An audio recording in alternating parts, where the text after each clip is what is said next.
আপনি যাকে দেখতে পাচ্ছেন না তিনি কাল আলোয় আলোকিত।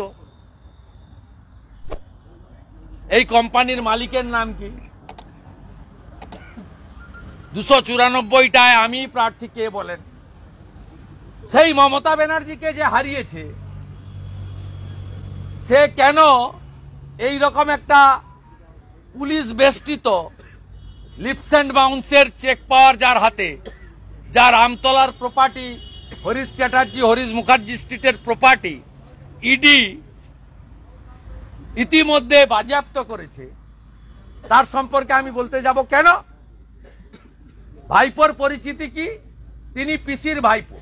তার সঙ্গে 1,500 পুলিশ থাকে কেন? তিনি পিসির ভাইপো। তিনি ডায়মন্ড হারবারে ছাপ্পা মেরে যেতেন কেন? যাকে জেতায় কেন? ওখানকার ডিএম গুপ্তা, ওখানকার এসপি রাহুল। কেন? তার কারণ মুখ্যমন্ত্রীর ভাইপো। আর সেই মুখ্যমন্ত্রী কলকাতা ছেড়ে নন্দীগ্রামে গেছিলেন আমাকে হারাতে, আমি উনাকে হারিয়ে বাড়ি পাঠিয়েছি। উনার লোকরা বলতেন আপনি লোডশেডিং করে জিতেছেন। তা তখন তো 1956তে হেরেছিলেন। আপনি ভাটাংশুকে পাঠিয়েছিলেন আমার এলাকা দখল করতে। ভাটাংশুকে নন্দীগ্রামে জনগণ 8,200 ভোটে হারিয়ে অভিজিৎ গাঙ্গুলিকে 8,200 লিড নিয়েছে।